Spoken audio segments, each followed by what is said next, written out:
Somebody should tell Tinubu to stop threatening the judiciary. First, it was in his Democracy Day speech, he threatened the judiciary that he would not allow any court judgment that would truncate democracy. And now, in his final written submission at the tribunal, his thinly veiled threat to the Nigerian judiciary also rears its head. Now, it's either Tinubu is threatening the judiciary or trying to bribe the judiciary. It's one of the two. Because if you look at this whole 500 billion naira and $800 million World Bank or IMF loan in the so-called guise to ameliorate or reduce the sufferings of the people by providing palliatives to cushion the effect of the fake subsidy removal that was actually really an increase in the pump price of petrol. If you look at that $500 billion palliatives money, out of which 35 billion was earmarked for the judiciary and 70 billion earmarked for the legislature, you'll see that the whole arrangement for the executive is covered in the so-called conditional cash transfer, where they are claiming that they are going to send 8,000 naira cash into the accounts of 12 million extremely poor Nigerian homes. And they are claiming that each of the home actually will have 5 persons, so they are going to reach out to 60 million Nigerians. Let's not fall for this. Because like I said, it is either Tinubu is threatening the judiciary or apparently trying to bribe the judiciary. Because the judiciary did not ask for palliatives. Neither did the legislators. But he offered them palliatives, humongous palliatives, at a time where we claim that we have no money to fund developmental projects in Nigeria, to take care of the citizens of Nigeria, a responsibility that is the core of government, welfare and security. We are doling out these humongous amounts as palliatives for judiciary and for the legislators. Come on, we see through this. This is a gimmick. This is a thinly veiled attempt to bribe and shut up the legislators and the judiciary. This is a blatant attempt to eradicate the very core of the rule of law, checks and balances. Meanwhile, Tinubu keeps claiming that he is committed to the rule of law. He keeps claiming that he is committed to the principle of separation of powers and of checks and balances. But in his actions, we see that he is blatantly trying to shut down, to shut up the judiciary and shut up the legislators. It would appear he has succeeded with the legislators because there was simply no resistance to his request for loans for this palliatives venture. No resistance at all, and it is particularly painful because in the House of Representatives, we have over 182 lawmakers in the opposition. So one will expect that this so-called request for loan to be wasted on so-called palliatives for the judiciary and the legislator would have been met with some resistance. But no, it was presented in the morning, and before lunchtime it was passed. To say that the 9th Senate or the 9th National Assembly was a rubber stamp would seem to now be an understatement.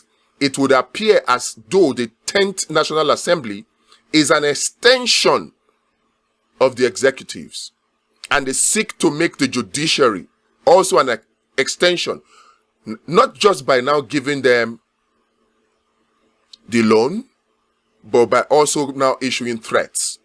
So they are using the carrots and sticks approach to try and make the judiciary to also be an extension of the executives. This is criminal. It should not be allowed to pass. I have just one advice for the judiciary. You need to ensure your continued independence. It is established by the Constitution of Nigeria But it is up to you to defend yourselves against external influence, particularly undue external influence. Concerning the final written submission of the APC and Tinubu lawyers, stating or particularly threatening that if the judiciary, the judiciary, does the right thing, that there will be anarchy. Understand and remember this. This is an appeal to you now. The anarchy is a result of denial of justice. Because like you know, they say it. Those who make peaceful change impossible make violent ones inevitable. Only the sacrifice of justice on the altar of corruption, on the altar of peace, can lead to war. Disregard totally and completely this thinly veiled threat to the judiciary by Tinubu in their final submission to the judiciary, to the tribunal.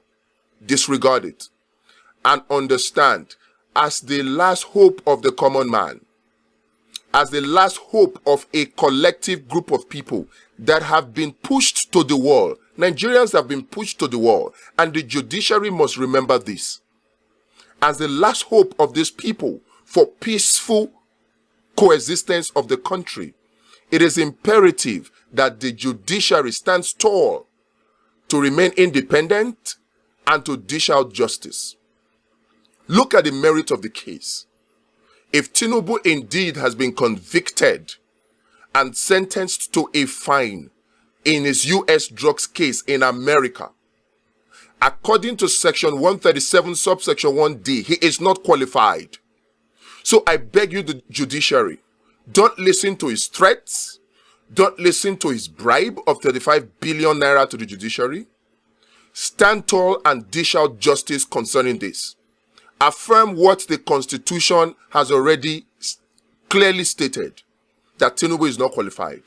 So if you have to disqualify Tinubu, please go ahead and disqualify him. Don't listen to this threat of anarchy. And don't listen to their inducement of bribe, however that may seem. Because in my opinion, that's how I see it. Why would they give the judiciary 35 billion naira for palliatives that the judiciary did not ask for? Meanwhile, there are things that could be done with that money for the average Nigerians that are not done. If you have to give a judgment based on the 25% of the FCT being a requirement to be declared a winner in any election, please go ahead and rule like that.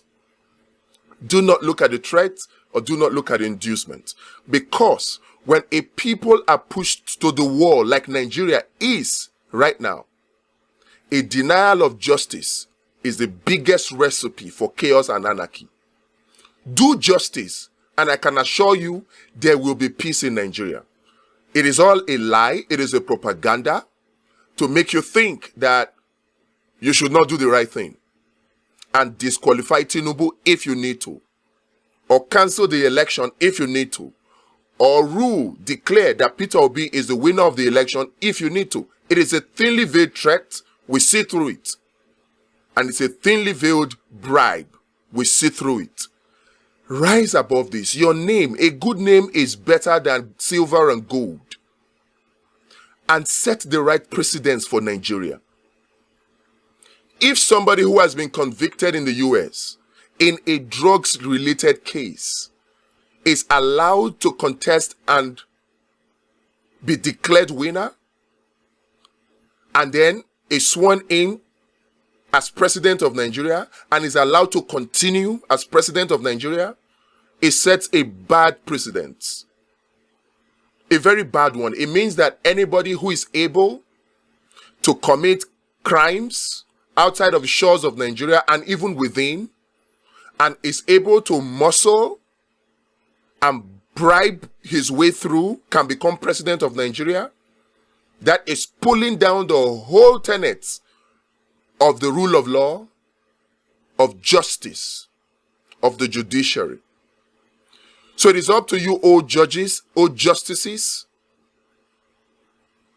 to keep the integrity of Nigeria. It is up to you. Don't cave. Don't fall in. Don't give in to this trap or threat of the Tinubu administration